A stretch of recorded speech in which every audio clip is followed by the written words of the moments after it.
The silence on the interstate at 2 a.m. was broken when I noticed those headlights in my rearview mirror, the same ones that had been following me for 30 miles, matching every lane change, every speed adjustment. When I took the next exit just to test my growing paranoia, they followed. And I realized whoever was behind me wasn't just driving the same direction, they were hunting me. Make sure to hit that subscribe button and join the Verified Fears family as we explore 11 spine-chilling road trip stories that will make you think twice about traveling alone. I realized something was wrong when I pulled into the rest area at mile marker 125 on Interstate 80 in Nevada and saw the same blue sedan that had been behind me for the last 47 miles. Slowly cruised past the entrance, its driver staring directly at me through tinted windows. That sedan had maintained the exact same following distance since I'd left the Fernley truck stop, matching my speed changes so perfectly that I'd started timing it. Every time I slowed down, they slowed down exactly 3 seconds later. And when I accelerated, they accelerated with the same delay, like they were connected to my car by an invisible string. The Nevada Department of Transportation rest area at mile 125 sits in the middle of absolute nowhere between Lovelock and Winnemucca. One of those bare-bones facilities with just restrooms, a couple of picnic tables, and a parking lot surrounded by endless sagebrush and distant mountains. I'd been driving straight through from Sacramento to my sister's place in Salt Lake City, taking Interstate 80 across the Nevada desert because it was the most direct route. Even though everyone warned me about how monotonous and isolated that stretch could be. The plan was simple: drive through the night to avoid the desert heat. Maybe catch some sleep at a truck stop and be in Utah by morning. But plans have a way of going sideways when you're alone on a highway where cell towers are spaced 50 miles apart and the next town might as well be on another planet. It started around Fernley, just after I'd topped off my gas tank and grabbed a coffee at the Love's travel stop on Truck Inn Way. I'd been making good time, cruising at a steady 75 on the mostly empty interstate, when I noticed the blue sedan merge onto I-80 from the US 95 interchange.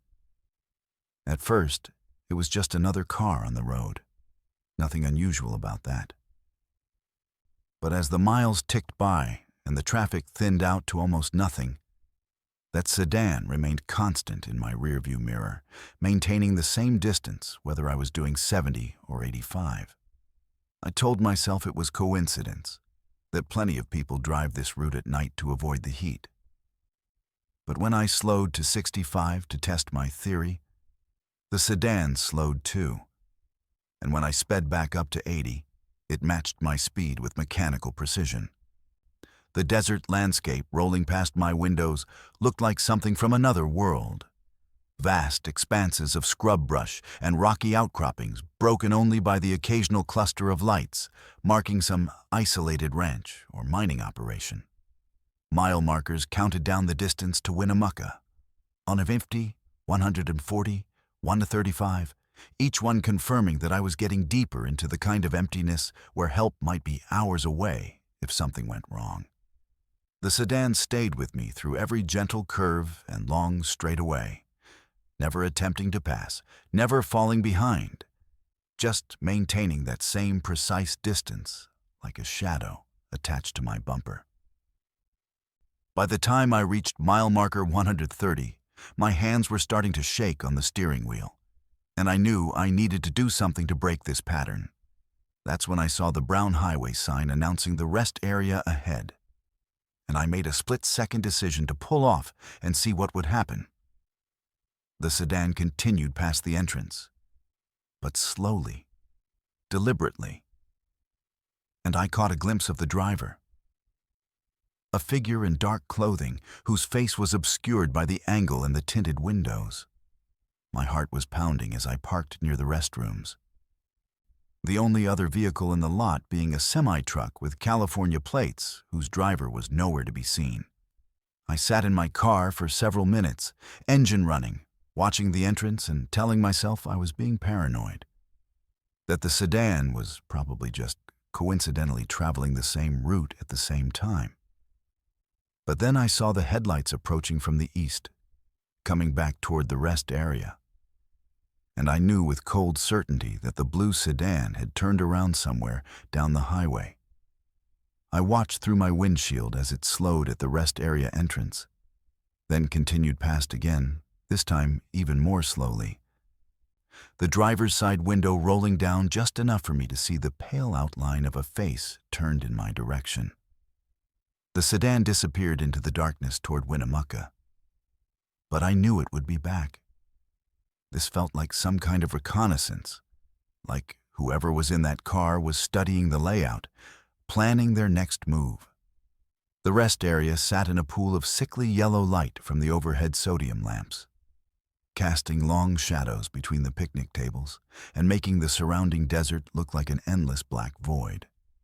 The restroom building was one of those standard concrete block structures you find at highway stops across the American West. Functional, but not inviting, especially at 2 a.m. when you're the only person around. I could hear the distant rumble of a truck engine idling somewhere in the darkness. But I couldn't see the driver, and the isolation felt overwhelming. Every small sound, the wind rustling through the sagebrush, the creak of a picnic table, the distant howl of a coyote, seemed amplified in the desert silence. I tried calling 911, but my phone showed no signal, which wasn't surprising given how remote this stretch of I-80 is.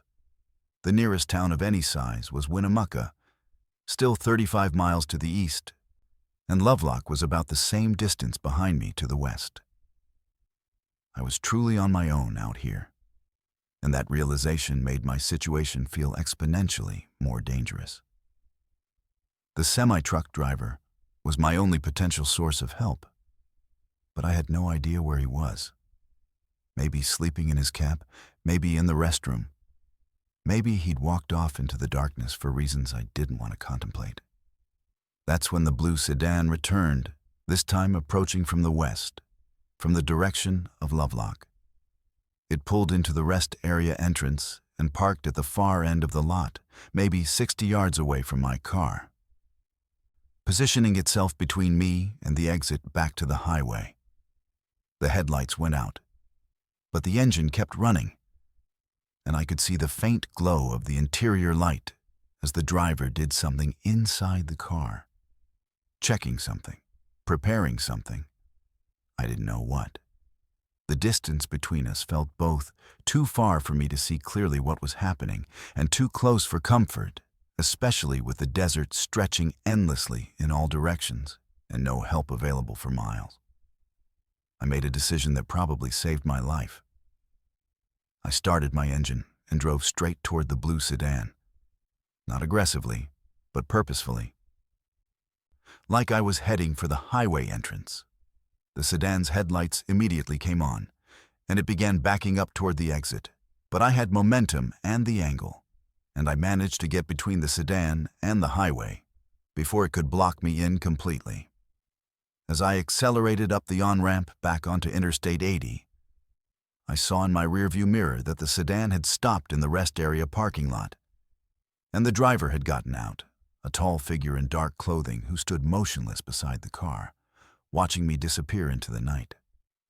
I drove the remaining 170 miles to the Utah border without stopping, not even when my gas gauge dropped to nearly empty and I was praying I'd make it to the next truck stop. The blue sedan never reappeared in my mirrors, but I kept checking obsessively, and I didn't feel safe until I saw the lights of West Wendover on the Nevada-Utah border and pulled into the first 24-hour gas station I could find.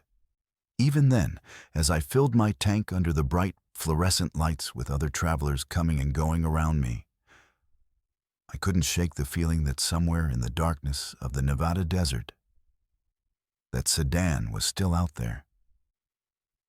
Still looking for its next victim on the lonely stretches of Interstate 80 where help is hours away and cell phone signals are nothing but wishful thinking.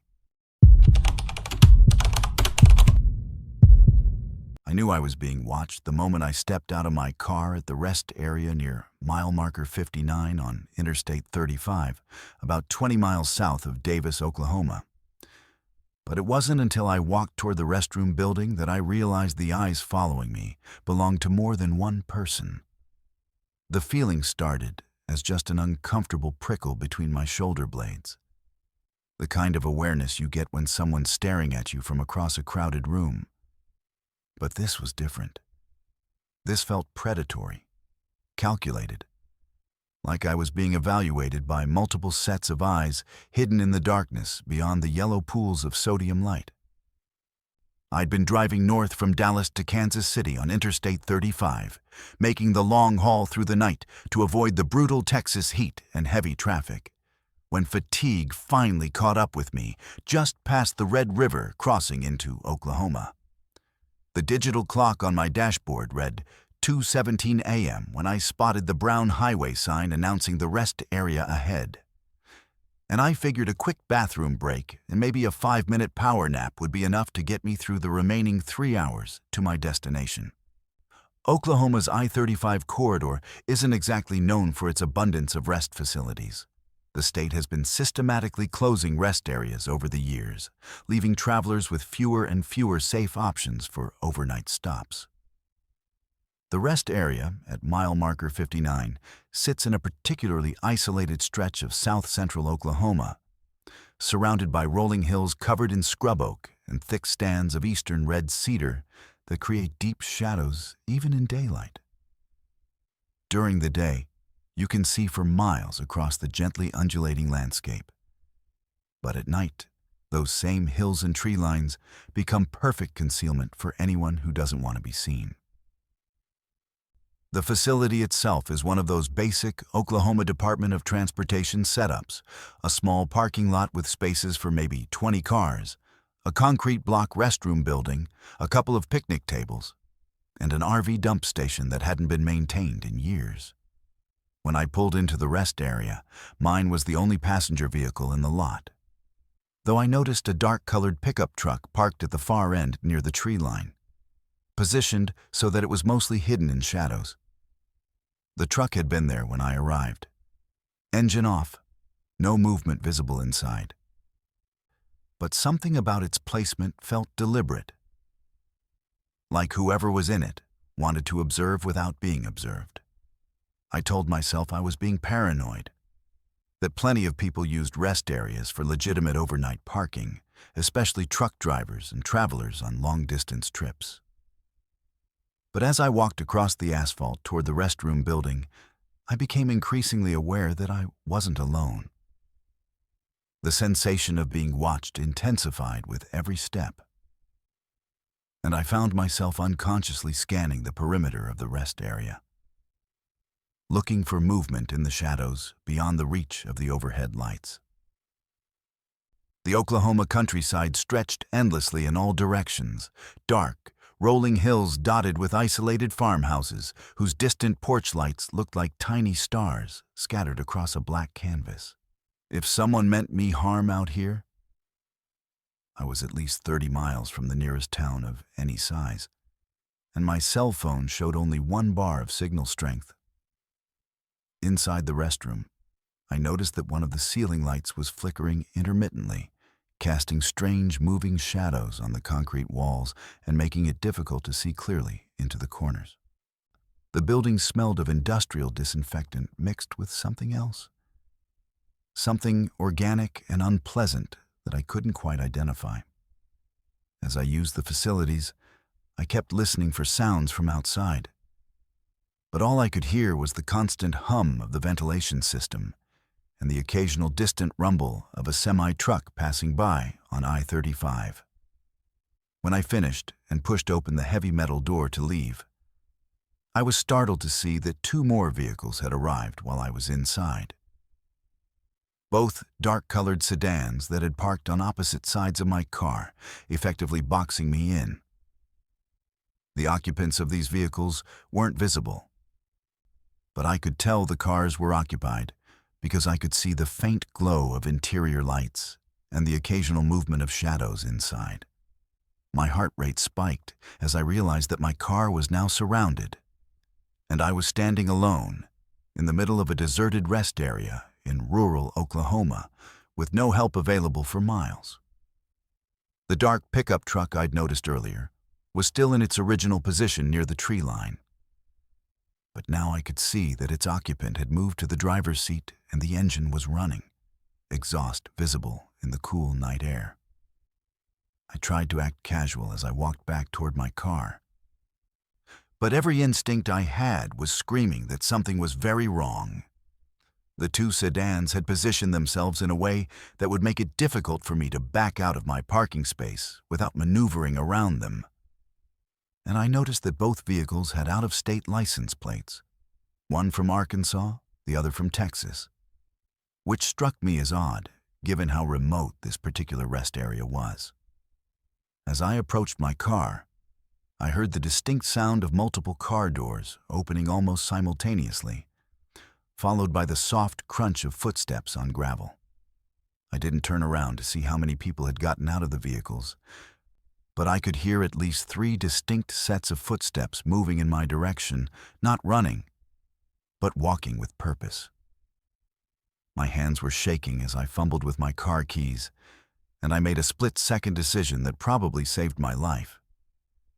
Instead of trying to get into my car, which would have required turning my back on whoever was approaching, I sprinted toward the highway, heading for the on-ramp back to Interstate 35. Behind me, I heard the footsteps break into a run, and someone shouted something I couldn't make out over the sound of my own heartbeat pounding in my ears. The distance from the rest area to the highway seemed infinite as I ran through the darkness, stumbling over uneven ground and small rocks, with the sound of pursuit getting closer behind me. Just as I reached the edge of the on-ramp, I saw the headlights of a northbound semi-truck approaching, and I did something I never thought I'd have the courage to do.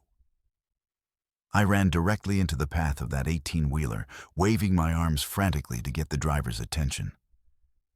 The truck's air brakes screamed as it came to a stop just a few feet from where I was standing, and the driver, a middle-aged woman with concerned eyes, immediately understood that I was in trouble. She let me climb up into the cab and used her CB radio to contact the Oklahoma Highway Patrol, describing the situation and requesting immediate assistance at the mile marker 59 rest area. As we waited for law enforcement to arrive, sitting in the idling truck with the engine running and the doors locked, I could see multiple sets of headlights moving around in the rest area parking lot before eventually leaving the scene, heading in different directions on various local roads that branched off from the interstate. By the time the state troopers arrived 20 minutes later, the rest area was completely empty except for my abandoned car. But the investigating officers found evidence of at least 4 different vehicles having been parked there recently, along with what appeared to be surveillance equipment hidden in the tree line. The trooper who interviewed me explained that this particular rest area had been flagged as a location of interest in connection with several missing person cases involving lone travelers on I-35. But they'd never been able to establish a clear pattern or gather enough evidence to make arrests. He recommended that I avoid using isolated rest areas during overnight hours and suggested sticking to well-lit truck stops and travel centers with security cameras and multiple witnesses present. As I drove away from that rest area, escorted by a patrol car to ensure my safety, I couldn't stop thinking about how close I'd come to becoming another missing person statistic on a stretch of Oklahoma highway, where screams for help would echo unheard across miles of empty countryside. The first thing I noticed about the Restwell Motel wasn't the peeling paint on its faded sign or the broken neon letters that flickered weakly against the Kansas thunderstorm, but the fact that there were no other cars in the parking lot, despite the clerk insisting they were completely booked for the night. Room 7 sat at the far end of the single-story building, isolated from the office and surrounded by darkness that seemed to swallow the weak light from the flickering overhead bulb outside my door. and as I inserted the old-fashioned metal key into the lock, I heard what sounded like muffled conversation coming from inside the room. I'd been driving west on Interstate 70 from Kansas City toward Denver when the storm hit just past Salina, bringing sheets of rain so heavy that I could barely see the taillights of the car ahead of me. The Weather Service had issued severe thunderstorm warnings for central Kansas, and when marble-sized hail started pounding my windshield near the Russell exit, I knew I needed to find shelter fast. The Restwell Motel appeared through the storm like a mirage. Its vintage 1960s sign advertising clean rooms, color TV, air conditioning, in letters that had probably been bright and inviting decades ago, but now looked tired and desperate in the intermittent lightning. The motel sat on the north side of I-70 near mile marker 184, about 15 miles west of Russell and 30 miles east of Hayes, in that lonely stretch of central Kansas where the highway cuts through endless wheat fields and scattered farmsteads. During daylight hours, you can see for miles across the gently rolling prairie. But at midnight, in a thunderstorm, the landscape disappears into a wall of black, punctuated only by the occasional flash of lightning revealing the skeletal forms of grain elevators and abandoned farmhouses. The motel's office was housed in a small building attached to the first room, with a hand-painted sign that read, "Office," hanging crooked on a chain. The desk clerk was an elderly man with thick glasses and nervous hands, who seemed surprised to see me, even though I'd called ahead from Russell to confirm they had availability. He kept glancing toward the back room while he processed my registration, and I could hear what sounded like a television or radio playing at low volume, though the words were too muffled to make out clearly. When I asked about restaurants or convenience stores nearby, he shook his head and explained that everything in the area closed by 9 o'clock, leaving travelers dependent on the vending machines outside the office or whatever snacks they'd brought with them. The storm intensified as I carried my overnight bag from the car to room 7. The wind driving rain horizontally across the parking lot and making it difficult to walk in a straight line. Lightning illuminated the motel's L-shaped layout, 12 rooms total, with mine positioned at the far end where the building turned 90 degrees toward a line of overgrown cottonwood trees that marked an old creek bed. As I approached my door, I noticed that several of the other rooms had lights on behind drawn curtains, which contradicted the empty parking lot, unless guests were parking their vehicles elsewhere or had arrived by other means. But it was the sound coming from inside room 7 that made my blood run cold. Voices, definitely human voices, speaking in hushed tones, as if they were trying not to be overheard. I stood outside the door for several minutes, key in hand, listening to what sounded like at least 2 people having a conversation, though I couldn't make out specific words over the noise of the storm. The voices would pause occasionally, as if listening for something, then resume their quiet discussion. I knocked on the door and called out, "Hello?" But the voices immediately stopped, followed by complete silence, except for the rain drumming on the roof and the creak of the building settling in the wind. When I finally unlocked the door and stepped inside, the room was empty and felt like it had been unoccupied for hours. The air was stale and cold. The bed sheets were turned down as if housekeeping had prepared the room, but no one had used it. And there was a musty smell of disuse mixed with industrial carpet cleaner.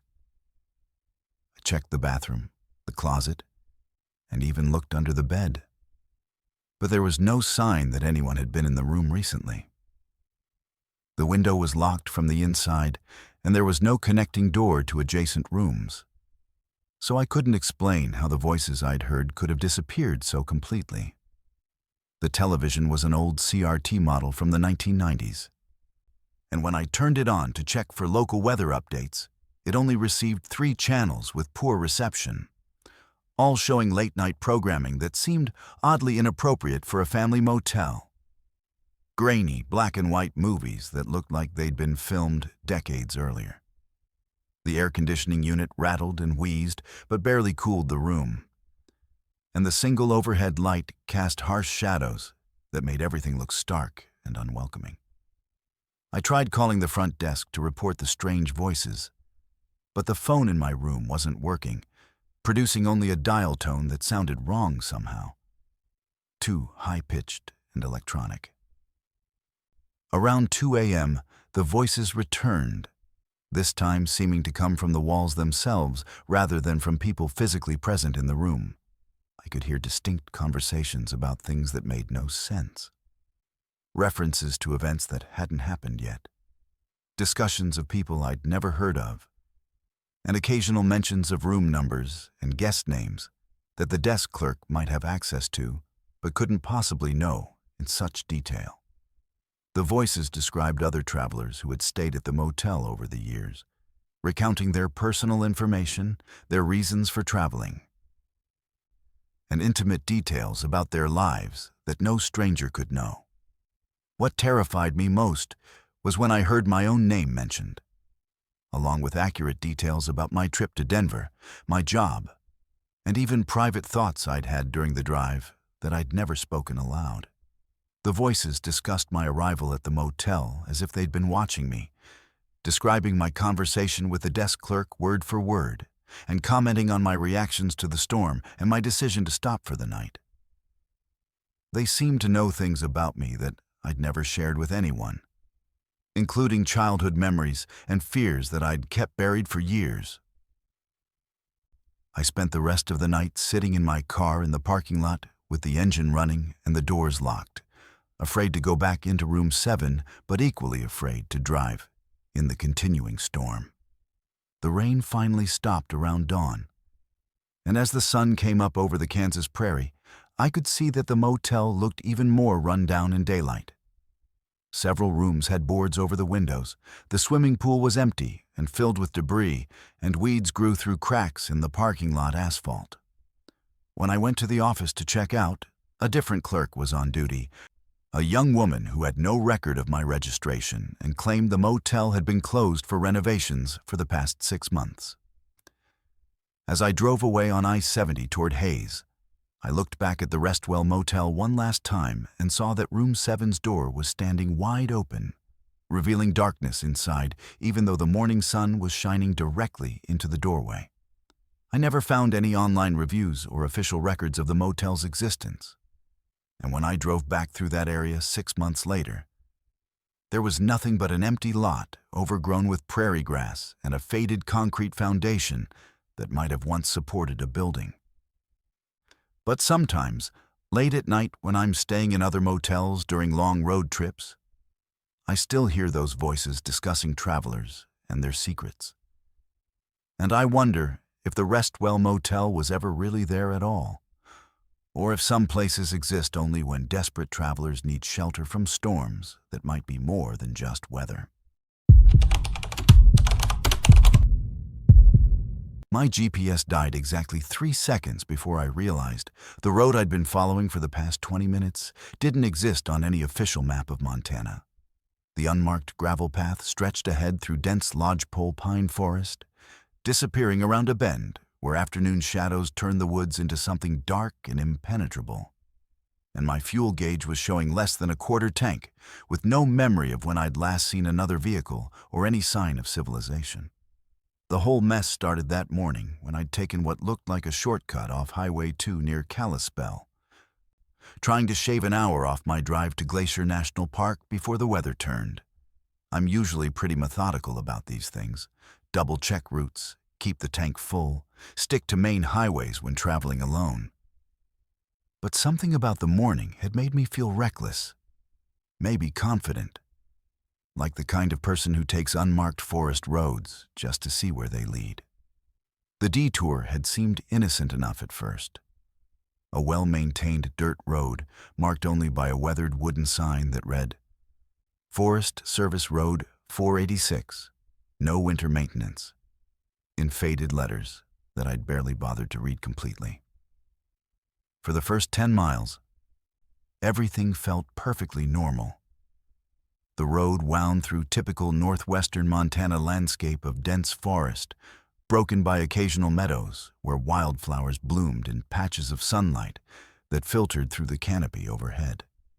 I passed a few Forest Service markers and what looked like hunting trail access points, the kind of infrastructure that suggested this was a legitimate, if lesser-used, route through the Flathead National Forest. My phone had shown 3 bars of signal when I'd started, enough to stream music and check messages. But somewhere around mile 12, the signal had dropped to nothing, then disappeared entirely as the road climbed higher into country that felt increasingly remote. That's when I should have turned around, but the road kept promising that civilization was just around the next bend.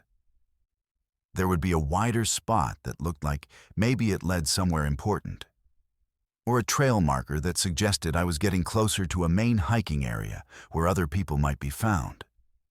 The trees pressed closer to the road as I climbed, creating a tunnel effect that made it difficult to judge distances or get any sense of where I was in relation to the landmarks I'd seen on the map before leaving the highway. Time seemed to stretch in weird ways when you're driving through forest that all looks the same, where every turn reveals more of the same dense pine and scattered deadfall. When the GPS finally gave up and displayed that dreaded "no route found" message, I pulled over at what might have been a widened spot in the road, or might have been just a place where the forest had been cleared for no reason I could determine. The silence outside my car was absolute. Not the comfortable quiet of a peaceful afternoon, but the heavy, waiting silence of a place where sound seems to get swallowed by the trees before it can travel more than a few feet. I tried restarting the GPS, checking my phone for any trace of signal, even getting out of the car to see if I could spot any familiar landmarks through breaks in the forest canopy. But there was nothing except endless trees stretching in every direction. The road behind me looked identical to the road ahead, and I realized with growing anxiety that I had no clear memory of the specific turns I'd made to get to this point. Forest roads have a way of branching and merging without clear signage, and what had seemed like one continuous route might have actually been several different roads that I'd followed without paying close enough attention to the junctions. Every mile I'd driven deeper into this maze had made my situation exponentially more complicated. And now I was faced with the choice of continuing forward on a road that might lead nowhere, or attempting to backtrack through a route I couldn't clearly remember.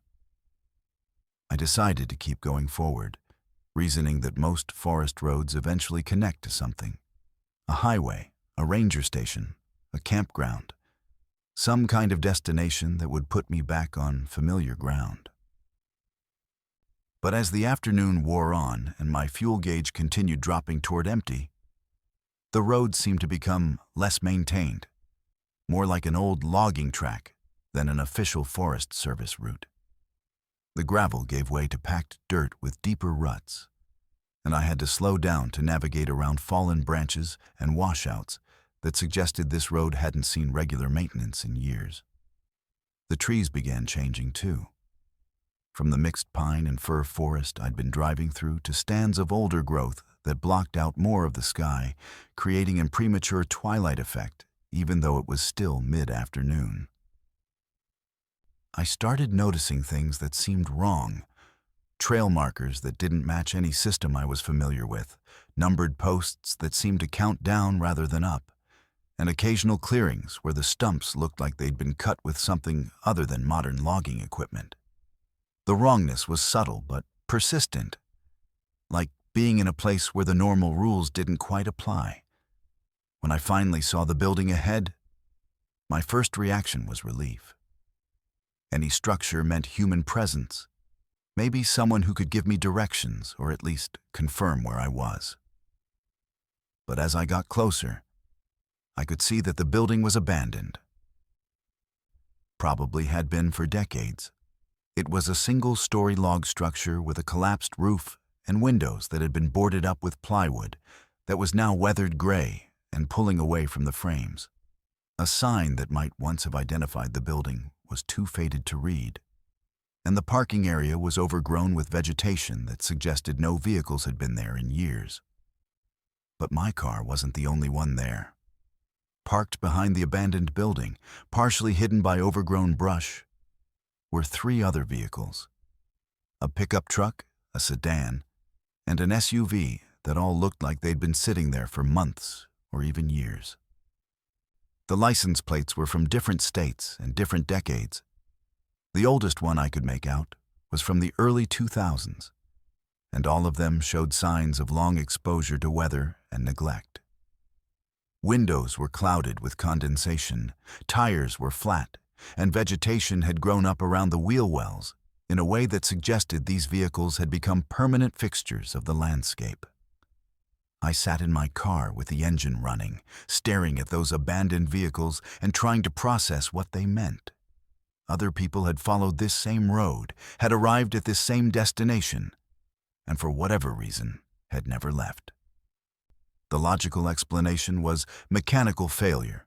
Cars break down, people abandon them and find other ways home, and over time the forest reclaims what gets left behind.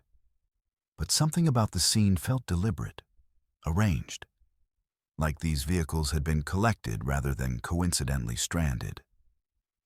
And the thought that I might be joining this automotive graveyard made my hands shake as I put my car in reverse and began backing away from the building as quickly as the rutted road would allow. They say you never forget the smell of human fear. And standing outside that gas station in the middle of nowhere, Arizona at 3 a.m, I finally understood what they meant. The metallic tang in the air, mixed with gasoline fumes and something else. Something wrong that made my stomach clench with the same instinct that keeps animals away from poisoned water. I'd been driving through the night from Phoenix to Flagstaff on Highway 17, taking the back route through the desert. Because I needed time to think, time to process what I discovered about my business partner's financial irregularities that afternoon. Sometimes you need miles of empty road and star-filled sky to make sense of betrayal. And the desert highways of central Arizona provide exactly that kind of solitude. The radio had been playing classic rock for the past hour, keeping me company through the long stretches between scattered towns, when my fuel light came on, just past the tiny settlement of Black Canyon City. The gas station appeared like a mirage in my headlights. A single-story building with 2 pumps under flickering fluorescent lights that cast sickly yellow pools on cracked asphalt. The place looked like it hadn't been updated since the 1980s. With hand-painted signs advertising cold drinks and ice in faded letters that spoke of decades under the brutal Arizona sun. No other cars were visible, which wasn't unusual for this time of night, on a road that most travelers avoid in favor of the interstate. But something about the emptiness felt deliberate rather than coincidental. The building sat alone in a landscape of creosote bush and palo verde trees, surrounded by the kind of darkness that only exists in the desert, where the nearest neighbor might be 20 miles away. And the silence is so complete you can hear your own heartbeat. I pulled up to the pump closest to the building and shut off the engine, immediately noticing that the usual sounds of a functioning gas station were absent. No hum of refrigeration units, no background music from inside the store, no electronic beeping from payment terminals. When I tried to start the pump, nothing happened. No digital display, no request for payment method, no response to pressing any of the buttons on the faded interface. I walked around to the other pump with the same result. And that's when I noticed the handwritten sign taped to the door of the building. Pay inside, cash only, attendant required. The lettering was shaky, like it had been written by someone with unsteady hands, and the tape holding it in place was yellowed with age. Through the grimy windows, I could see the interior of the store dimly lit by what looked like a single bulb hanging from the ceiling. Shelves lined the walls, stocked with the usual assortment of snacks and automotive supplies. But everything looked dusty and undisturbed, like inventory that had been sitting there for months without anyone buying anything. Behind the counter, I could make out the silhouette of someone sitting motionless, and I knocked on the glass door to get their attention. The figure behind the counter didn't move, didn't acknowledge my knocking, didn't show any sign of having heard me despite the sound echoing clearly in the desert silence. I tried the door handle and found it unlocked, so I pushed it open and stepped inside, immediately hit by that smell. Fear mixed with something else, something organic and sweet that reminded me of meat left too long in the sun. The air inside felt thick and wrong, like it hadn't been properly ventilated in weeks. "Excuse me," I called out to the person behind the counter, but my voice seemed to die in the stale air without carrying the way sound should in an enclosed space. As I got closer, I could see that the attendant was an elderly man slumped in a chair, his head tilted at an unnatural angle, his skin waxy and gray in the dim light. His eyes were open but vacant, staring at something beyond the far wall, and his mouth hung slightly open, as if he'd been trying to speak when whatever happened to him had happened. I backed away from the counter, my mind trying to process what I was seeing while my instincts screamed at me to get out of there immediately. The man was clearly dead, had been dead for some time based on his appearance. But the store was still unlocked, the lights were still on, and there was no smell of decay that should have been overwhelming in this heat. Instead, that metallic fear smell seemed to be getting stronger. And I realized it wasn't coming from the dead attendant. It was coming from somewhere else, somewhere deeper in the building. That's when I heard the sound from the back room. Not quite a voice, not quite mechanical, but something that might have been either or both. It was a low, rhythmic sound, like breathing, but too regular to be human, too organic to be machinery.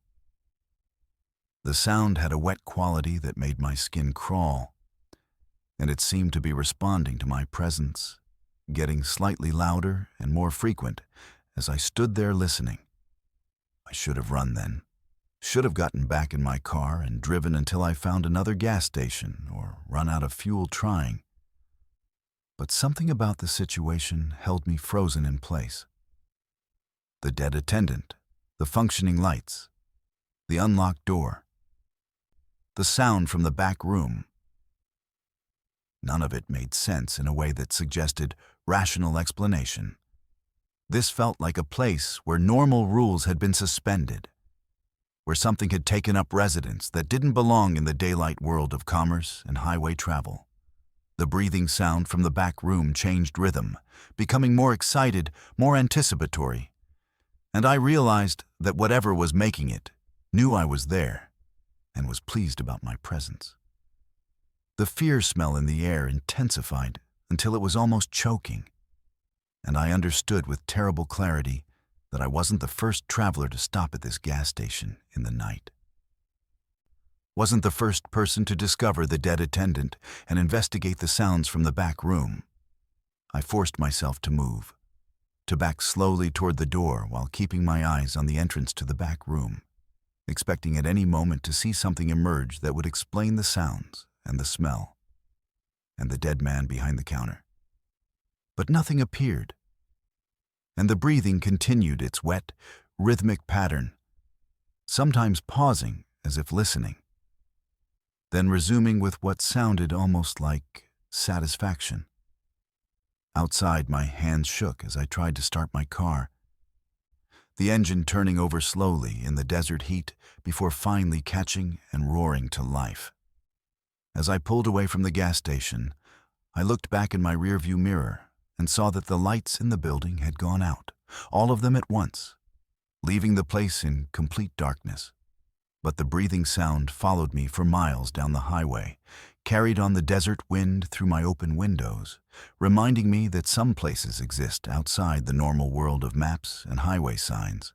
Places where travelers disappear and attendants die at their posts while something inhuman takes up residence in the shadows, waiting patiently for the next desperate motorist to stop for fuel in the middle of the Arizona night. The state trooper pulled me over exactly 14 miles from where I'd left the cult compound, and the moment I saw his face in my side mirror, I knew they'd already gotten to him. His eyes held that same vacant stare I'd seen in the gas station attendants back in Redemption, Arizona, a little desert town that doesn't appear on most maps but should, because people need to know what's waiting for them there behind those sun-bleached buildings and hand-painted signs advertising salvation. I'd been running for 3 days straight, ever since I'd escaped from the compound during the chaos of what they called the cleansing ceremony. Driving my battered Honda Civic through back roads and desert highways with nothing but the clothes on my back and a wallet containing $47 in cash. The whole nightmare had started innocently enough. A wrong turn off Interstate 40 near Flagstaff when I was driving from Los Angeles to Albuquerque for my cousin's wedding. Following a detour sign that led me down increasingly remote roads until I found myself in Redemption, just as my car's radiator decided to give up completely. The town consisted of maybe 30 buildings clustered around a main street that looked like it hadn't changed since the 1950s, with a general store, a single gas pump, and a hand-lettered sign that read, "Welcome to Redemption, population 127, God's country."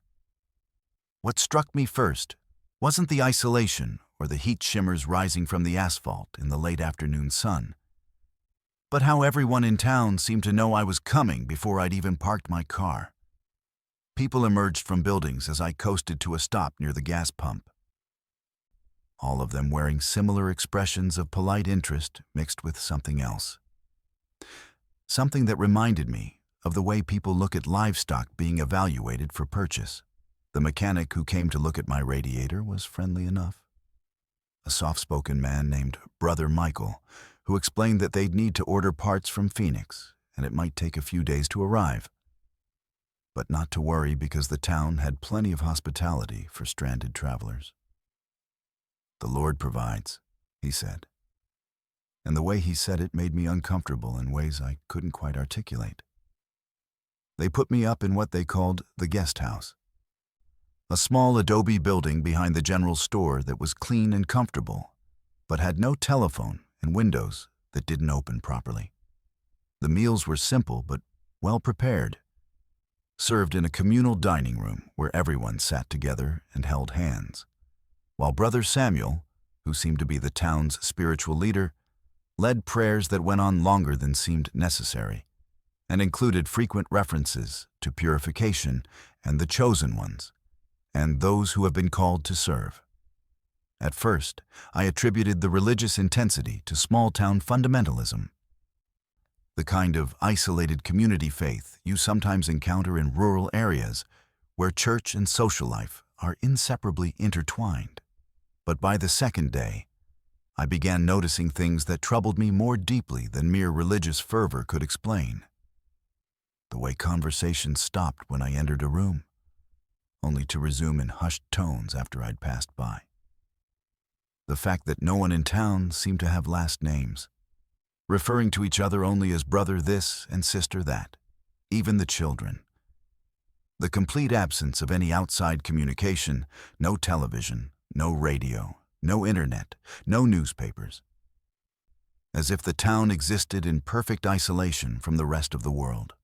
When I asked about calling my family to let them know I'd be delayed, Brother Samuel explained that they preferred to maintain separation from the corrupted world beyond their borders, and that my presence among them was clearly part of God's plan. The third night, they invited me to attend what they called a testimony meeting in the town's small church. And that's when I realized I wasn't dealing with ordinary religious enthusiasm. The service began normally enough with hymns and prayers, but gradually evolved into something much darker as individual members stood to confess sins and declare their readiness for purification. The testimonies became increasingly bizarre. People confessing to crimes they couldn't possibly have committed, describing visions of angels and demons, speaking in tongues while others interpreted their babbling as divine messages.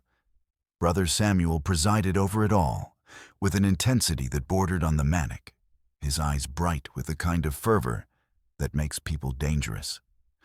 When they called me forward to give my own testimony, to confess my sins and accept purification, I knew I had to play along to avoid immediate suspicion. I spoke vaguely about being lost and finding direction, about seeking meaning in my life, about being grateful for their hospitality. But Brother Samuel wasn't satisfied with generalities. Yes, he wanted specifics, wanted me to confess particular sins, wanted me to name people I'd harmed and ways I'd served the devil in the outside world. The congregation pressed closer around me, their faces expectant and hungry. And I realized that this wasn't just religious theater. They were evaluating me for something, testing my suitability for some purpose that remained hidden but felt increasingly sinister. That's when I noticed the photographs on the church wall behind the altar. Dozens of pictures of people who looked like they'd been taken in the same desert setting. Men and women of various ages, all wearing expressions of peaceful acceptance. All posed in ways that suggested they weren't entirely voluntary subjects. Some of the faces looked familiar, like people I might have seen in missing person reports on highway billboards or milk cartons. But the photos were too old and faded to be certain. Brother Samuel caught me staring at them and explained that these were the blessed ones who had completed their journey. People who had achieved perfect purification and now served as examples for others to follow. After the service, I was escorted back to the guest house by two men who no longer bothered to maintain the pretense of friendliness, and I heard the distinct sound of a lock engaging after they closed the door behind them. Through my window, I could see people moving through the town with purpose, carrying what looked like tools and supplies, preparing for something that was scheduled to happen soon. I found a loose floorboard in the guest house and discovered a cache of personal belongings that clearly didn't belong to current residents. Driver's licenses, credit cards, jewelry, and cell phones from people with names like Jennifer Martinez and David Thompson and Sarah Chen, all items that suggested previous guests who had never completed their planned journeys home. The escape came during what they called the cleansing ceremony the next evening, when the entire population gathered in the desert outside town to participate in rituals that involved fire and chanting and the systematic destruction of worldly possessions. And in the chaos and darkness, with everyone's attention focused on the ceremony, I managed to break out of the guest house and make it to where they'd hidden my car behind the general store. The engine turned over on the third try, and I drove without headlights until I was far enough from redemption to risk being seen, then pushed the Honda as hard as it would go toward the interstate and the safety of populated areas. But they'd found me anyway, somehow tracking me across hundreds of miles of desert highway until this state trooper with a vacant stare pulled me over on a lonely stretch of road where no one would witness what happened next. As he approached my car, I could see other vehicles emerging from hiding places along the roadside. The same dusty pickups and SUVs I'd seen parked around Redemption, carrying the same people who'd smiled at me so benevolently while planning my purification. The trooper's badge looked real enough, but his uniform was wrong somehow. Too clean for someone working Arizona highways, and when he reached for his radio to call in my license plate, I knew he was reporting my location to Brother Samuel rather than to any legitimate law enforcement dispatcher. The truck driver hadn't moved from behind the wheel of his 18-wheeler in over 45 minutes. Not to stretch, not to check his cargo, not even to use the restroom facilities at the Pilot Travel Center where we'd both stopped off exit 126 on Interstate 44, just east of Lebanon, Missouri. What made his stillness even more unsettling was the way his rig sat perfectly positioned in the back corner of the lot. Diesel engine still running, sending steady exhaust into the cool October air, while every other driver who'd parked here tonight had shut down their engines and gone inside for coffee, showers, or sleep. Look, I've been driving professionally for 12 years now, hauling everything from auto parts to frozen foods across 38 states. And you develop instincts about people and situations that keep you alive out here on the highways. Something about this particular driver felt wrong from the moment I'd pulled into the truck stop and noticed his cab. A pristine Peterbilt with custom paintwork that must have cost more than most people make in a year, but with license plates that looked freshly issued and temporary tags hanging in the rear window. Professional drivers don't usually run temporary tags on rigs that expensive. And they sure don't sit motionless in truck stop parking lots for nearly an hour without getting out to do something productive. I'd been making decent time on my run from Kansas City to Memphis when fatigue started hitting me hard around Springfield. That familiar, heavy feeling behind my eyes that tells you it's time to park it before you become a statistic on some DOT accident report. The Pilot at Lebanon is one of my regular stops. A clean facility with good food and adequate parking that draws the kind of professional drivers who take care of their equipment and don't cause trouble for other folks trying to make an honest living. Most nights, you'll find the usual mix of owner-operators and company drivers grabbing showers, doing their logbook updates, or catching a few hours of mandatory rest before pushing on toward their destinations. But tonight felt different somehow. Maybe because of the unseasonably cool weather or the fact that business had been slow lately, and a lot of regular drivers were taking time off between loads. The parking area was only about half full, which made the mysterious Peterbilt even more noticeable sitting there by itself in the shadows beyond the reach of the overhead sodium lights. I'd been keeping an eye on it through my windshield while I updated my electronic logs and ate a microwave burrito from the travel store. And in all that time, I hadn't seen so much as a flicker of movement from the driver's seat. The really strange part was how perfectly positioned the truck was, backed into the parking space with military precision, giving the driver a clear view of every vehicle that entered or left the lot, while remaining far enough from the building to avoid the foot traffic of drivers coming and going from the facilities. It was the kind of parking job you'd use if you were conducting surveillance or waiting for something specific to happen, not the casual arrangement most drivers use when they're just looking for a place to grab some rest. The more I watched, the more convinced I became that this wasn't just another trucker taking a break. I decided to walk over and check on the driver, telling myself it was just professional courtesy. Sometimes guys have medical emergencies or equipment problems and need assistance, but are too proud or too sick to ask for help. The walk across the parking lot felt longer than it should have. Maybe because I was walking away from the well-lit areas near the building and into the darker section where the mysterious truck was parked. As I got closer, I could see that the cab's interior lights were off, making it impossible to see clearly inside. But the engine's steady rumble confirmed that someone was definitely still in there.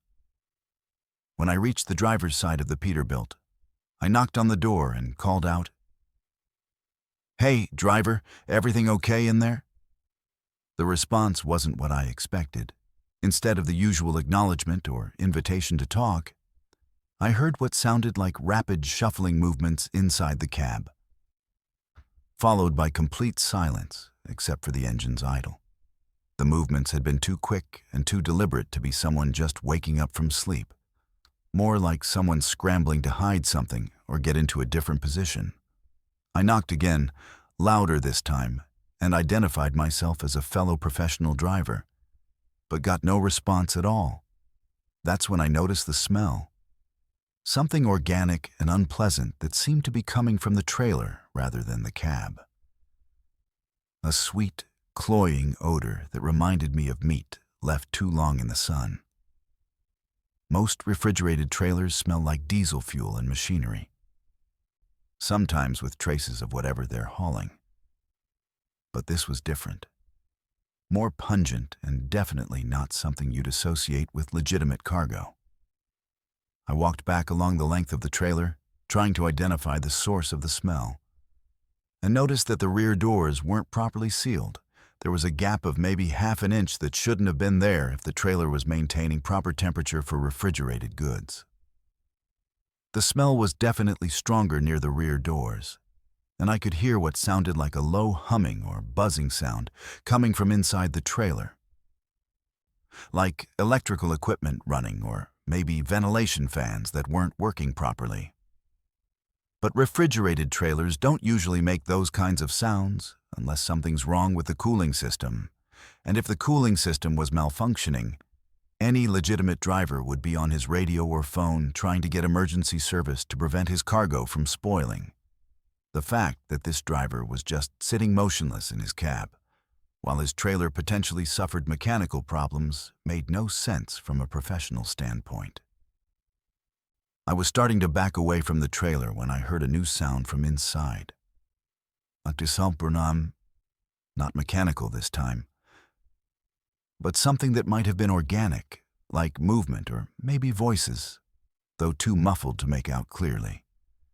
The sound came in irregular intervals, sometimes quiet, sometimes more intense, and it didn't match the steady rhythm you'd expect from malfunctioning equipment.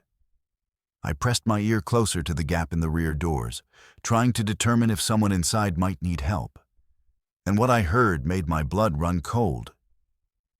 It sounded like multiple voices having a conversation, but too quiet and too distorted to understand the words.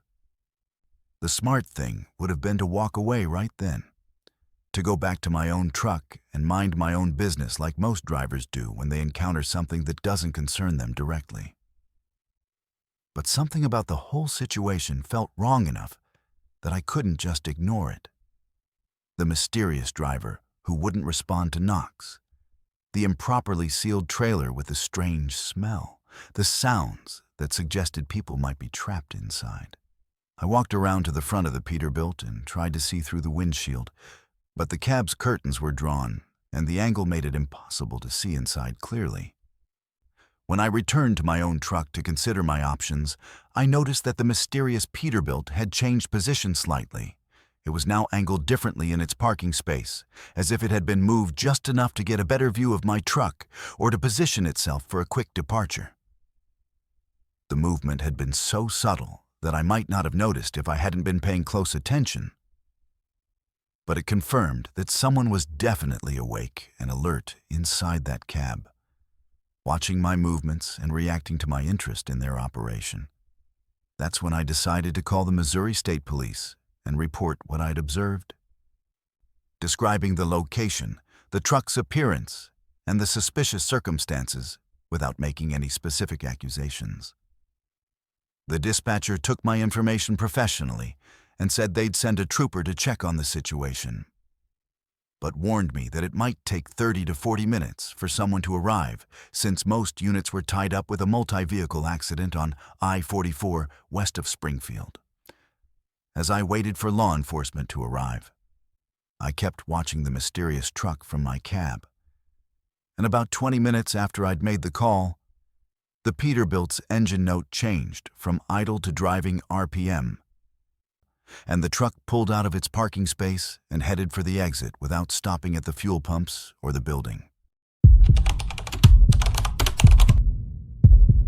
My wife disappeared somewhere between mile marker 83 and mile marker 97 on Pennsylvania State Route 6. And I know those exact markers because I've driven that 14-mile stretch of highway approximately 237 times in the past 8 months, searching for any clue about what happened to Sarah on that foggy October morning when she never arrived at her sister's house in Wellsboro.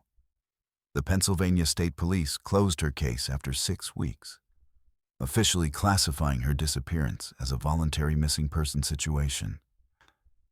But they never found her car, never located her cell phone. and never explained how someone simply vanishes on a rural highway, where the only turnoffs lead to dead-end logging roads and abandoned hunting camps. I need to be precise about this, because precision is all I have left now. Facts, measurements, documented evidence that something extraordinary happened on that stretch of Route 6 that cuts through the Tioga State Forest between Gallatin and Wellsboro. Sarah left our house in State College at 7:15 a.m. on October 23rd, driving her silver 2019 Honda Accord with Pennsylvania license plate HBJ 4829, carrying an overnight bag and the apple pie she'd baked for her sister's birthday celebration. The drive should have taken approximately 2 hours and 20 minutes, putting her arrival time at Rebecca's house around 9:35 a.m. But Rebecca called me at 11:45 a.m. asking where Sarah was, because she hadn't shown up and wasn't answering her phone. Route 6, through that section of north-central Pennsylvania, is what locals call the loneliest highway. A 2-lane road that follows ridgelines and creek valleys through dense hardwood forest that stretches unbroken for miles in every direction. During peak foliage season in October, the road attracts leaf peepers and photographers. But on weekday mornings, it carries mostly local traffic. Loggers heading to work sites and the occasional long-haul trucker using it as a shortcut between Williamsport and Corning. Cell phone coverage is spotty at best, with dead zones that can last for 20 or 30 miles. And GPS devices frequently lose satellite connection in the valleys where the forest canopy blocks the sky. When Sarah didn't answer her phone by noon, I called the Pennsylvania State Police Barracks in Mansfield and reported her overdue, providing details about her route, her vehicle, and her destination. The desk sergeant took the information professionally, but explained that adults have the right to change their plans without notifying anyone, and they couldn't officially classify someone as missing until they'd been unaccounted for 24 hours. But he assured me they'd alert patrol units to watch for her vehicle. And he suggested I drive the route myself to check for signs of mechanical problems or accidents that might not have been reported yet. I made my first search run that afternoon, driving slowly from Gallatin to Wellsboro and back, stopping at every business and residence along the way to ask if anyone had seen a silver Honda Accord or woman matching Sarah's description. The few people I found at home were helpful, but hadn't noticed anything unusual. And the gas stations and convenience stores I checked had no record of her stopping for fuel or using their restrooms. I examined every turnoff, every pullover area, every spot where a car might have left the pavement, but found no tire tracks, no broken guardrails, no evidence that any vehicle had departed the highway involuntarily. The Pennsylvania State Police conducted their own investigation over the following weeks, interviewing Sarah's family and friends, examining her financial records and digital footprint, checking surveillance cameras at businesses along possible routes she might have taken. They found no evidence of marital problems, financial stress, mental health issues, or any other factors that might explain a voluntary disappearance. Sarah's bank accounts remained untouched, her credit cards unused, her social media accounts inactive. She had simply vanished as completely as if she'd never existed, leaving behind no trace except the absence of her presence in my life, and the growing certainty that something unnatural had occurred on that stretch of highway. That's when I began my systematic search pattern, driving Route 6 between mile markers 83 and 97 at different times of day and in different weather conditions, documenting everything I observed with photographs, GPS coordinates, and detailed written notes. I mapped every logging road, every hunting trail, every abandoned structure within 5 miles of the highway, exploring each one on foot when necessary to ensure that Sarah's car wasn't hidden in the forest where aerial searches might have missed it. I interviewed hunters, fishermen, hikers, and local residents, building a database of everyone who regularly traveled through that area and might have witnessed something unusual on October 23rd or in the days following Sarah's disappearance. What I discovered during these investigations was a pattern of anomalies that the official investigation had overlooked or dismissed. Between 1987 and the present, 17 people had disappeared along that 14-mile stretch of Route 6. All of them traveling alone, all of them during daylight hours, all of them leaving behind no physical evidence of what had happened to them. The disappearances occurred at irregular intervals, sometimes years apart, sometimes within months of each other. But they followed consistent characteristics that suggested something more than random misfortune or individual decisions to start new lives elsewhere.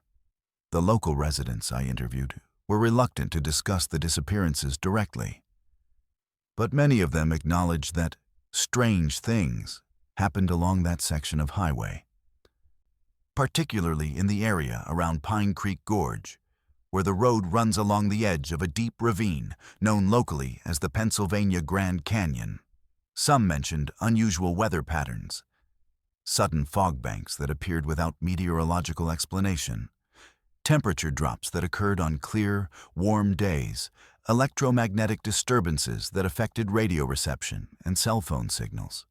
Others described wildlife behavior that didn't match normal patterns. Deer and other animals avoiding the area during certain times of year, birds refusing to nest in trees near the highway, domestic animals becoming agitated when traveling through the region. The more I researched, the more convinced I became that Sarah's disappearance was connected to whatever phenomenon was responsible for the other missing persons cases along Route 6. I contacted families of previous victims and found that their stories matched Sarah's almost exactly. Ordinary people making routine trips who simply never arrived at their destinations, leaving behind no evidence of mechanical failure, accident, or voluntary departure. Most of these families had conducted their own investigations, driven the same roads repeatedly, asked the same questions, and reached the same frustrating conclusion that official law enforcement either couldn't or wouldn't acknowledge the pattern. On my 183rd search run, I experienced something that changed my understanding of what had happened to Sarah and the others. I was driving eastbound toward Wellsboro around 9 a.m. on a clear morning in June, when I encountered a fog bank that hadn't been visible from a distance and didn't appear on any weather radar I checked later. The fog was so dense that visibility dropped to less than 10 feet, forcing me to slow to a crawl and navigate by the center line and guardrail reflectors. But the strangest part wasn't the fog itself. It was the way time seemed to stretch inside it, the way my car's electronic systems malfunctioned, the way I could hear voices speaking in languages I didn't recognize, and the way I emerged from the fog bank to discover that I had somehow traveled nearly 50 miles without any memory of the intervening distance. When I stopped to get my bearings, I realized I was parked at the same rest area where Sarah would have stopped if she'd needed to use facilities or make a phone call during her trip to Wellsboro. The rest area showed no signs of recent maintenance. The picnic tables were weathered and broken, the restroom building was boarded up, and weeds grew through cracks in the asphalt. But according to PennDOT records, the facility had been closed for renovations only 3 weeks after Sarah's disappearance. As I sat there trying to understand what had happened to me during those missing miles, I found a cell phone lying in the tall grass near the abandoned restroom building, and when I turned it on, the last number dialed was Rebecca's house in Wellsboro, called at 9:27 a.m. on October 23rd. The children appeared in my headlights at exactly 11:47 p.m. on Oregon State Route 1001. 3 small figures standing motionless in the center of the northbound lane, about 2 miles south of the abandoned city limits. What made the sight so terrifying wasn't just their sudden appearance on a stretch of coastal highway where no houses were visible for miles, but the fact that they didn't react to my approaching headlights the way living children would. No startled movement, no attempt to get out of the road, No acknowledgement of the 2-ton vehicle bearing down on them at 45 miles per hour. I've driven this stretch of Highway 101 probably 1,000 times over the past 15 years, making the run between my home in Coos Bay and my mother's assisted living facility in Gold Beach every other weekend to help with her medical appointments and grocery shopping. The route takes you through some of the most spectacular coastal scenery in Oregon, but at night it becomes a different creature entirely. A narrow ribbon of asphalt that hugs cliffsides and threads through dense forests of Sitka spruce and shore pine, with the Pacific Ocean churning invisibly in the darkness beyond the guardrail. On a clear night, you might catch glimpses of fishing boat lights far offshore.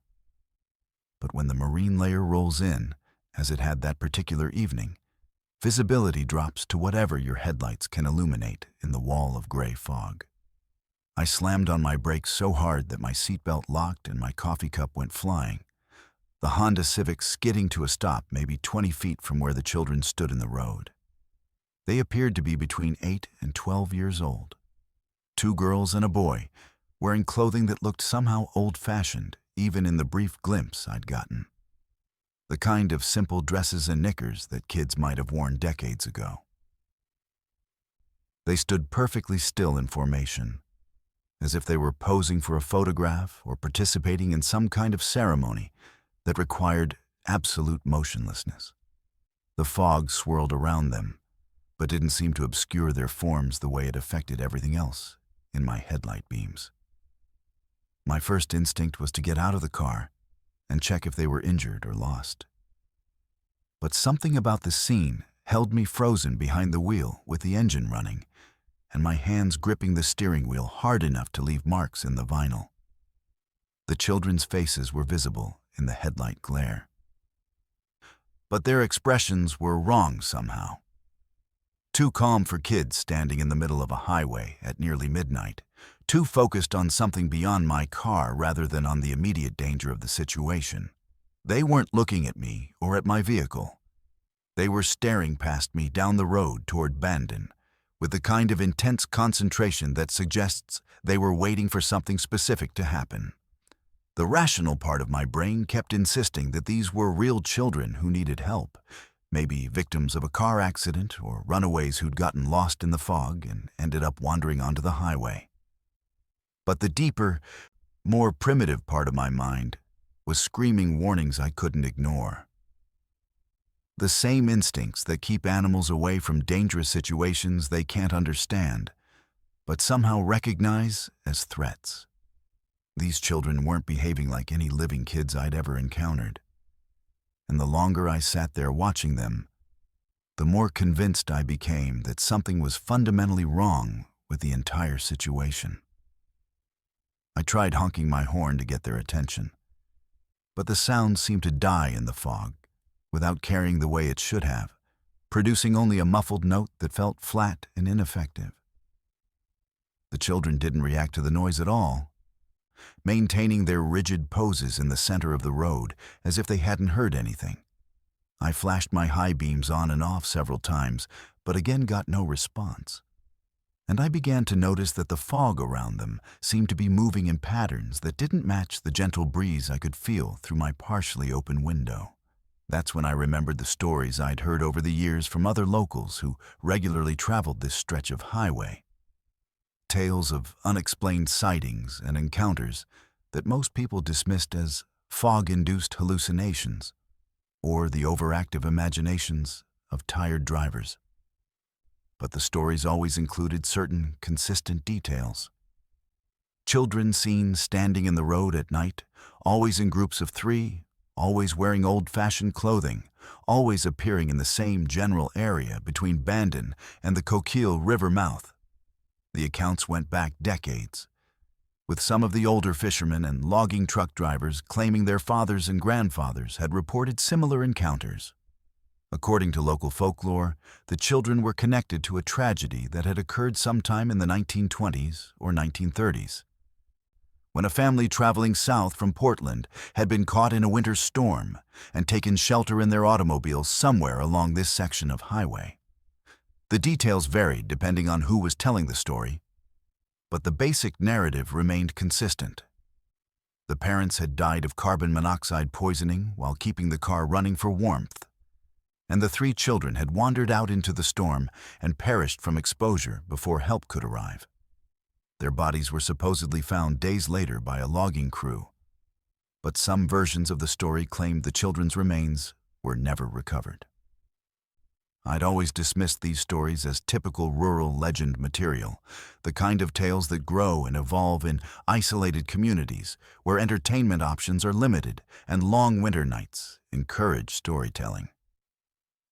But sitting in my car on Highway 101 with 3 motionless children blocking my path, I found myself reconsidering everything I'd heard about this stretch of road. The children's clothing certainly matched the time period described in the stories, and their behavior was exactly what you might expect from spirits trapped in the confusion and disorientation of their final moments. After what felt like an eternity, but was probably only 3 or 4 minutes, the children began moving, but not in any way that seemed natural or human. Instead of walking, they seemed to glide backwards off the roadway, maintaining their rigid postures while somehow traveling in reverse toward the ocean side of the highway. The fog swirled more intensely as they moved, creating patterns that resembled faces and reaching hands. And I could hear what sounded like voices calling out in distress, though the words were too faint and distorted to understand clearly. As the children disappeared into the wall of fog beyond the guardrail, I felt a sudden temperature drop inside my car that made my breath visible, despite the fact that I hadn't turned off the heater. The radio, which had been playing classic rock at low volume, started cycling through stations on its own, producing bursts of static mixed with fragments of what sounded like old-time music and news broadcasts from decades past. My cell phone, which had shown 2 bars of signal just minutes earlier, now displayed no service and refused to power on when I tried to restart it. I sat there for several more minutes, engine running, heater blasting, waiting for my hands to stop shaking enough to safely continue driving. When I finally put the car in gear and crept forward through the fog, I drove slowly and carefully, constantly scanning the road ahead for any sign of the children or other obstacles. But the highway remained empty all the way to Gold Beach.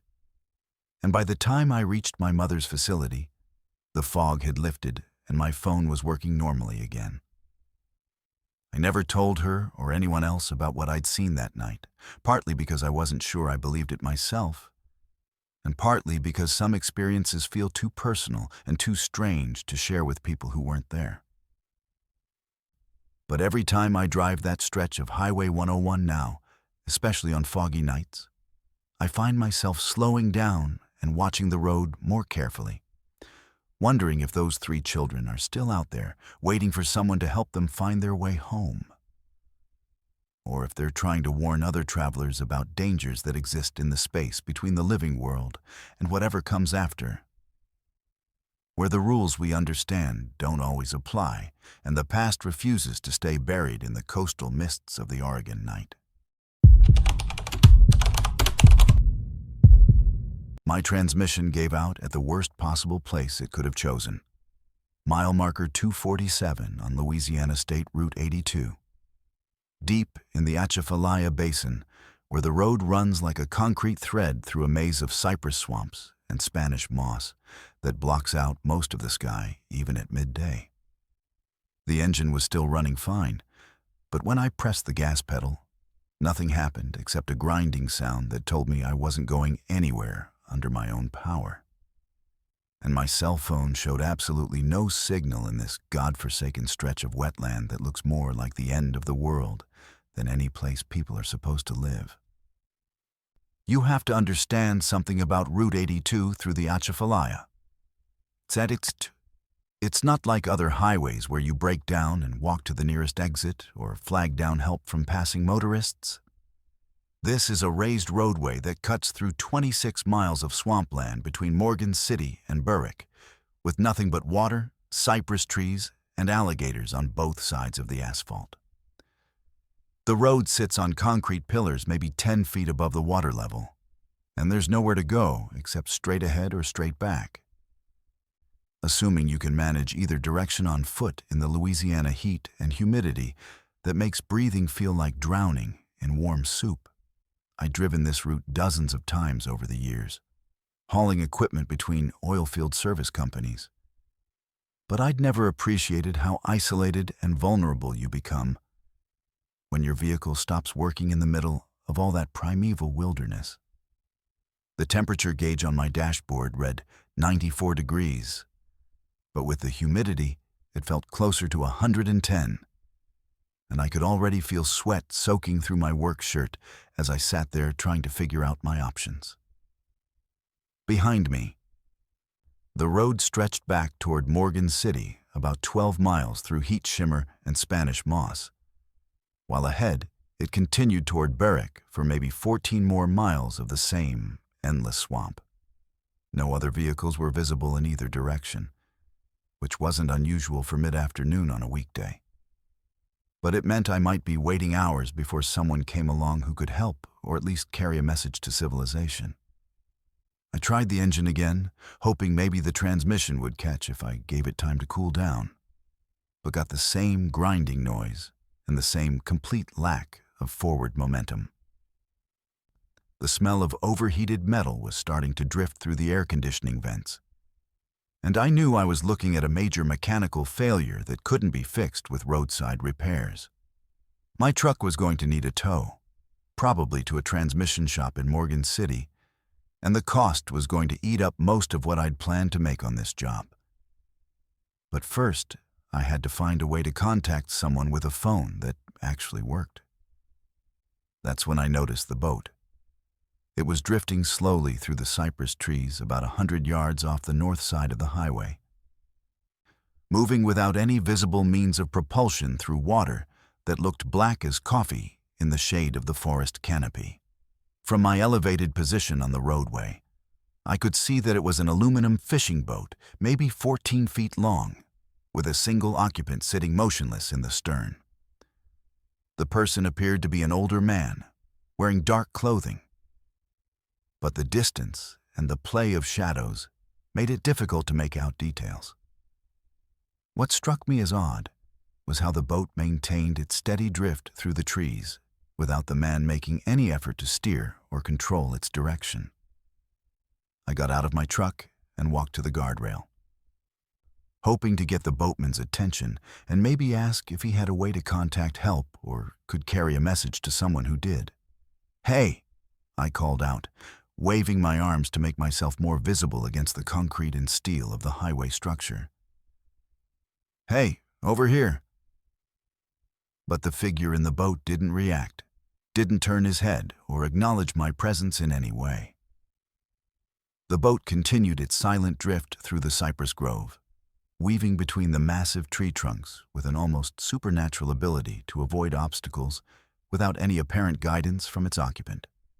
I walked along the guardrail, following the boat's progress and continuing to call out, but got no response from the motionless figure. As I watched, I began to notice other details that troubled me. The man's posture was too rigid, too perfectly still for someone sitting in a drifting boat on uneven water. He sat upright with his hands resting on his knees, facing straight ahead, never shifting position or making the small adjustments that living people make automatically to maintain balance. His clothing looked old-fashioned somehow, like work clothes from decades past, and his skin had a waxy, grayish color that might have been a trick of the light filtering through the Spanish moss, but seemed wrong in ways I couldn't articulate. The boat itself was in remarkably good condition for something that appeared to be drifting abandoned through a swamp.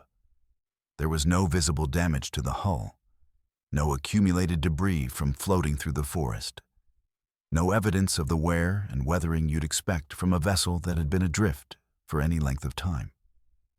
But there was also no motor, no oars, no fishing equipment, no cooler or tackle box or any of the gear that would normally be found in a boat being used for legitimate purposes. It was as if the boat and its occupant existed solely to drift through the cypress groves, serving some purpose that had nothing to do with transportation or recreation. I followed the boat for maybe a quarter-mile along the highway, calling out periodically and getting no response, until it disappeared behind a particularly dense grove of cypress trees and Spanish moss. I waited for it to emerge on the other side, but it never did, as if it had simply vanished into the shadows of the swamp forest. The silence that followed was complete, except for the distant sound of my truck's engine cooling down and the occasional splash of something moving in the water beneath the highway. Alligators, probably, or maybe large fish, but possibly something else that I preferred not to think about. Standing there in the oppressive heat with sweat running down my face and no prospect of rescue visible in either direction, I began to understand why people who work in the oil fields and chemical plants along the Louisiana coast tell stories about the Atchafalaya Basin that have nothing to do with wildlife or industrial accidents. There's something about this landscape that feels fundamentally different from other places, older and more primitive, as if the normal rules of civilization don't quite apply once you get deep enough into the wetlands.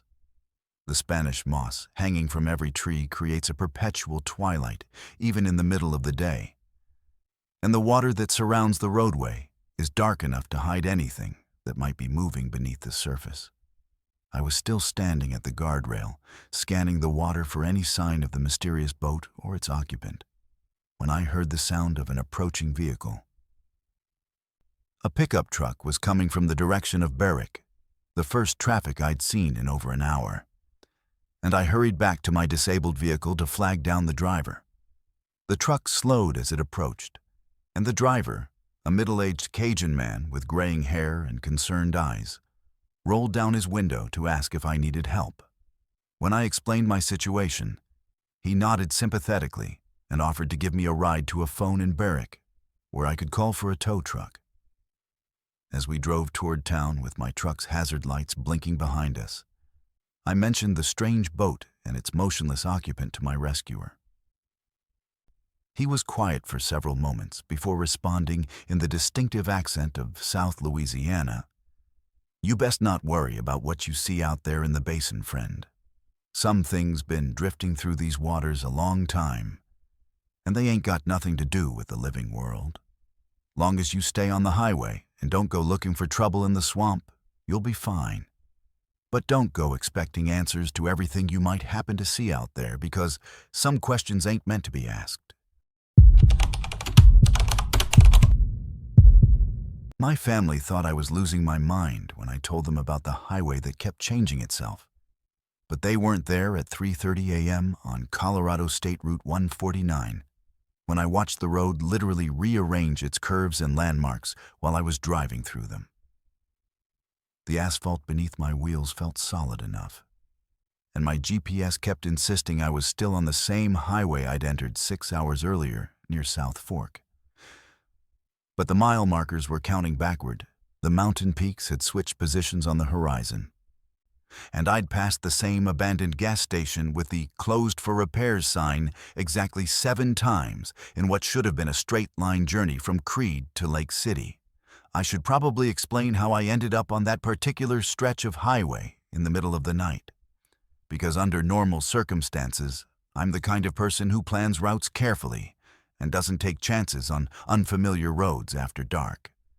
I'd been working a construction job in Creede, an old mining town tucked into a valley in the San Juan Mountains, and I was supposed to drive back to my home base in Grand Junction on Thursday evening after we finished pouring a foundation.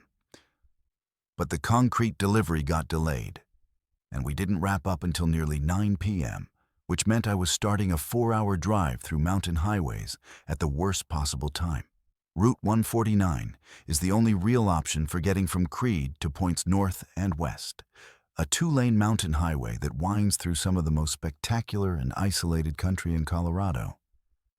During daylight hours, It's a scenic drive through aspen groves and alpine meadows with views of 14,000-foot peaks that make you understand why people move to Colorado despite the cost of living and the altitude headaches. But at night, especially in late September when the first winter storms are starting to build over the Continental Divide, Route 149 becomes something entirely different. A narrow ribbon of asphalt that disappears into darkness on both sides, with drop-offs that you can sense but not see, and weather that can change from clear to blizzard conditions in the time it takes to drive 10 miles. The first sign that something was wrong came around mile marker 67, about 20 miles northeast of Creed, when I noticed that the odometer in my pickup truck had stopped advancing even though I was maintaining a steady 50 miles per hour and the engine was running normally. I thought maybe it was a mechanical glitch, some kind of electrical problem that would resolve itself. But when I checked again, after what felt like another 20 minutes of driving, the odometer reading was identical and my fuel gauge hadn't moved either, which shouldn't have been possible given the rate at which my old Ford normally consumed gas. That's when I started paying closer attention to the mile markers, and I realized they weren't following the normal sequence.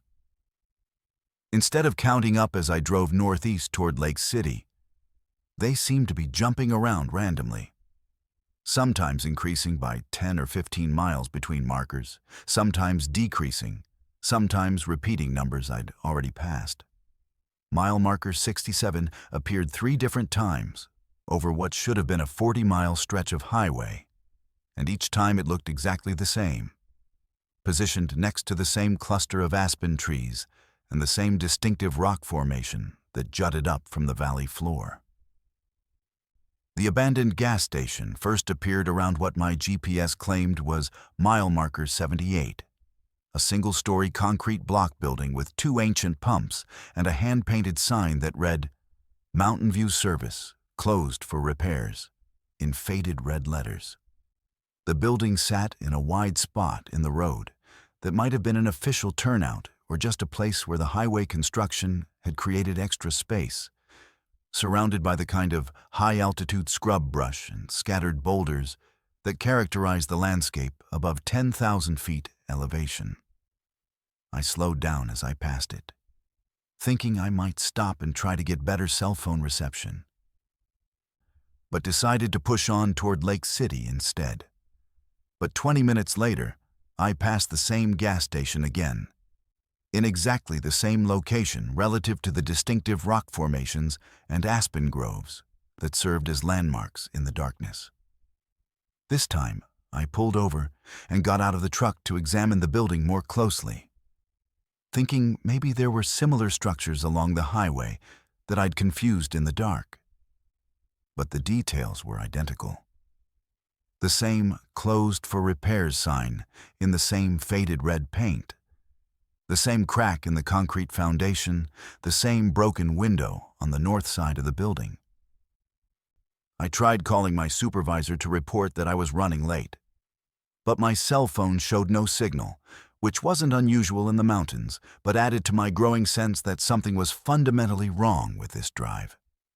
The GPS continued to show my position on Route 149, but the estimated arrival time in Lake City kept jumping around, sometimes showing 45 minutes remaining, sometimes 2 hours, sometimes displaying error messages that suggested the device couldn't establish a clear fix on my location. The radio picked up only static on every frequency. Not even the emergency broadcast stations that usually come through clearly in rural areas. By the 4th time I passed the Mountain View service station, I was certain that I was somehow caught in a loop, driving the same section of highway repeatedly without making any progress toward my destination. But the really disturbing part was how the landscape kept changing between passes.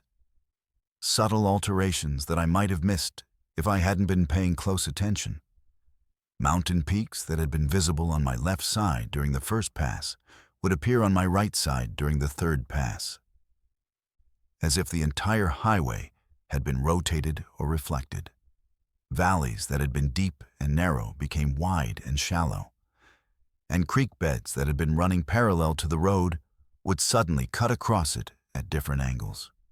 The seventh time I encountered the gas station, I decided to stop and wait for daylight, hoping that whatever was affecting my perception or the road itself would resolve when the sun came up and I could see the landscape clearly.